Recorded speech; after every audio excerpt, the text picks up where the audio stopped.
Hello everyone, this is 3dprintedmolds.com coming at you with a little bit different of a video. Instead of a 3D printing fishing lure mold, today we're going to be making a 3D printed fishing lure. Just printing the lure, not the mold to make a lure, so how about that?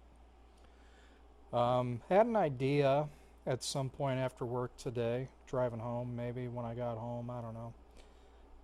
That I wanted to CAD up a little bait to rig on the, basically hang off a jig head like a clamshell, and it was just going to be like a multi-segment articulating worm type bait.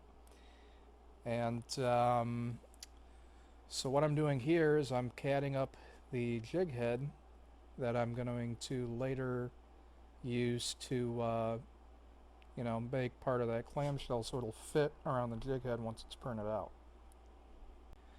But really, this is going to be a pretty simple bait. I'm going to call this the hard worm. You've heard of soft plastic worms. I've made what I believe to be the first hard plastic worm lure. But the idea of this bait is pretty simple. As I alluded to, it's going to be a multi-segment clamshell bait that's going to fit around a jig head, and then I'm going to run a line of braided fishing line through the different segments, and then just clamshell it all together. So here you see me just modeling up the different segments of the bait. Pretty simple. A head, some body segments, and a tail section along with that jig head. Jig head's going to act as a negative to remove space out of the head so the head can clamshell around it. Going to mock up all those segments together in an assembly, do the Boolean operations, and then I'll have my my step file that I need to print with. And as I alluded to earlier, the CAD on this bait, super easy. I got home from work. About 3 hours later, I'm recording this video, and I've got a finished bait in front of me here to give you an idea. So, unfortunately, is the winter time here, so I can't go out and test it like I would like to, but that's all right. Summer's coming around soon. But there's our CAD model. We'll go ahead and slap this into Orca Slicer, our favorite 3D printing software. We're going to print this out of PETG on our recently clipperized Ender 3. If you know anything about Clipper and Ender 3s, you can go and check out my last video about an Ender 3 I got for free off of Facebook Marketplace. Try saying that 3 times fast. And then I got it, tinkered with a little bit, got it working, put Clipper on it. Now it's running like a bat out of hell, so how about that? And one of the things I wanted to show in this is how to, my idea is to make the tail segment hollow and the rest of the segments full. So my idea is if there's air in the tail segment will want to float up if it's sitting in the water. That's the idea. Don't know how well it's going to work because everything's frozen right now, but I'll get back to you in that probably in about 3 months once the smallmouth start hitting again in those rivers. But that's one of the cool things about Orca Slicer. You can come in here and tell it at the object level to print with different infill settings. Even though I exported this all is 1/2 as an assembly out of FreeCAD, it still lets me treat those as objects, so I can do that. So that was pretty neat.